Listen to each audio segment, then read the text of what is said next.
India, बेबाक, बेखौफ, बेधड़क। जोहार, जोहार इन द सेंस कि नमस्कार। झारखंड में जोहार को नमस्कार बोलते हैं और राजस्थान में खड़ी खंबा बोलते हैं, उसका स्टाइल यही है। लेकिन झारखंड में सरहुल जो है आदिवासियों का परम पवित्र और पूजनीय पर्व है और ये अनादिकाल से चला आ रहा है। सरहुल, जिसका धर्म सरना होता है, वो सरहुल मनाते हैं। और सरहुल जो पर्व है बहुत कम लोग जानते हैं कि इसके और भी नाम है। बा परब, खादी पर्व, सरहुल को ही बोलते हैं। आदिवासी समाज में सरहुल का अर्थ होता है सर, यानी कि सखुआ और सागवान का वृक्ष, और जो हुल है मतलब क्रांति, यानी कि जिस तरह से सखुआ सागवान जो है अजर अमर होता है, उसी तरह की इनकी क्रांति भी अजर अमर रहे, इनके अंदर इंटैक्ट बना रहे समाज के अंदर। और यह प्रकृति का पर्व है, क्योंकि ये पूरी तरह से आदिकाल से ये प्रकृति पर ही आधारित रहने वाला समाज है। आज समय के साथ साथ ये मुख्य धारा में जरूर आ गए हैं, लेकिन इन्होंने अपनी परंपरा नहीं छोड़ी है। और यह जो सरहुल है, यह चैत्र मास के जो अमावस्या तिथि होती है, अमावस्या तिथि के तीसरे दिन यानी तृतीया को, जिस दिन खास करके हिंदू समाज के लोग छठ व्रत करने वाले कद्दू भात मनाना शुरू करते हैं, उसी दिन सरहुल का आरंभ होता है। और इसमें जो आदिवासी समाज के लोग हैं पूरे बढ़ चढ़ कर हिस्सा लेते हैं। प्रकृति में सूर्य और पृथ्वी के प्रतीकात्मक मिलन को सरहुल मनाया जाता है और उसकी ही पूजा की जाती है। सूर्य और पृथ्वी की जो मिलन है और बसंत ऋतु का जो आगमन है, इन सबों को मिलाकर ये जश्न मनाते हैं। जो साल का वृक्ष है, जिसे सोडिया रोबोस्टा भी कहते हैं हम लोग, उसकी ये पूजा करते हैं। और जो सरहुल है, ये सरहुल बूढ़े बच्चे जो किसी योग्य उनका शरीर ना हो, वो भी उस दिन उत्साहित रहते हैं, आह्लादित रहते हैं। और इसमें होता क्या है कि गांव में एक पाहन होता है, जिसे हम लोग अपनी तरफ ब्राह्मण बोलते हैं, फादर बोलते हैं क्रिश्चियन में। उसी तरह पाहन होता है। पाहन को सूर्य की संज्ञा दी जाती है, उनकी पत्नी पहीन कही जाती हैं, वो यानी धरती आबा की संज्ञा दी जाती है। और वही पाहन जो है ये भविष्यवाणी करता है कि प्रकृति में इस वर्ष बारिश कैसी होगी, फसल कैसा होगा, और उसके जो पॉजिटिव एस्पेक्ट्स आते हैं उस पर आदिवासी निर्भर रहते हैं और वो कृषि करते हैं। यहाँ पर सरहुल में जो नृत्य होता है उसमें झूमर, करम, ये नृत्य किया जाता है। सरहुल में जो देवी हैं वो बाजेड़ माता मानी जाती हैं, आदिवासियों की जो देवी हैं। और मालवीय माता, नंदर माता, ये जो हैं बाजेड़ माता इनकी कुल देवी होती हैं, बाकी देवियों की पूजा होती है।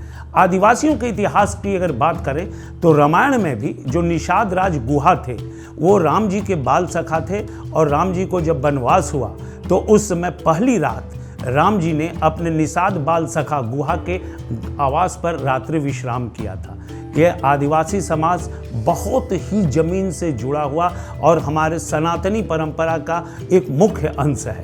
अब बात करते हैं कि झारखंड की जो सरहुल पर्व मना, यहाँ पे जो सरहुल, मैं लगभग खुद भी पिछले 20 वर्षों से सरहुल पर्व को कवर करता आ रहा हूँ और मैंने पहली बार यह देखा है कि सरहुल में आदिवासी समाज दो गुट में बैठ गए। सरहुल के बीच राजनीति प्रवेश कर गई और सरहुल में पूरी तरह से एक दूसरे के खिलाफ बयानबाजी होने लगी, जबकि ऐसा पहले 2 दशकों में मेरे सामने नहीं हुआ था। और ये जो हुआ आप देख लें, रांची में जिस तरह से आप देख रहे हैं कि ये तमाम मांदर, सहनाई, ढोलक, झूमर, झाल और पारंपरिक हथियार और पारंपरिक वेशभूषा में जिस तरह से युवा, युवती, वृद्धि सभी लोग झूम रहे हैं, नाच रहे हैं, मस्ती कर रहे हैं, ये धरती आबा को पुकार रहे हैं, बसंत ऋतु के आगमन का स्वागत कर रहे हैं, ये पूरी तरह से झारखंड सराबोर हो जाता है। और झारखंडी नहीं, सरहुल जो है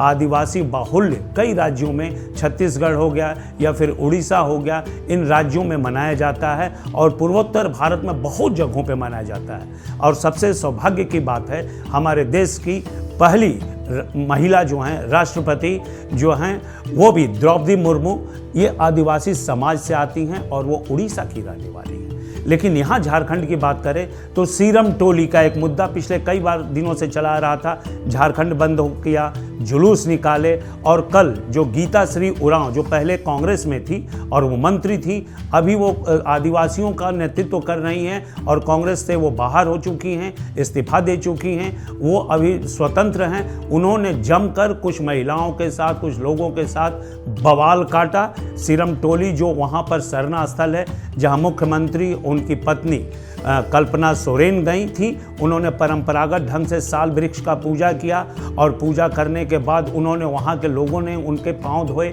जो परंपरा है आदिवासी समाज के आतिथ्य करने की उसमें। लेकिन राजनीति करने से पीछे नहीं हटे। उसी आदिवासी समाज की महिलाएं जो पढ़ लिख करके मंत्री बन गई थी, उन्होंने काफ़ी विरोध किया, मुर्दाबाद किया।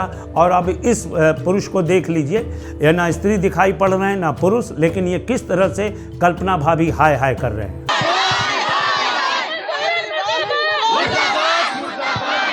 कल्पना भौजी हाय हाय, कल्पना भौजी हाय हाय, कल्पना भौजी हाय हाय, कल्पना भौजी हाय हाय, कल्पना भौजी हाय हाय, कल्पना भौजी हाय हाय, कल्पना भौजी हाय हाय, कल्पना भौजी हाय हाय। अब दूसरी तरफ ये देखिए कि जो बीजेपी के खेमे के लोग थे, वो यहाँ पर एक आदिवासी हॉस्टल है, वहाँ पर गए, हातम चौक में गए, वहाँ पर उन्होंने किया। और पूर्व मुख्यमंत्री चंपई सोरेन ने तो इस पावन पर्व के अवसर पे, जहाँ एक दूसरे को शुभकामना देनी चाहिए, आदिवासियों को आदिवासी की शुभकामना तो जरूर देनी चाहिए, लेकिन उन्होंने हेमंत राज को हटा करके, जेएमएम को हटा करके यहाँ पर राष्ट्रपति शासन की मांग कर दी।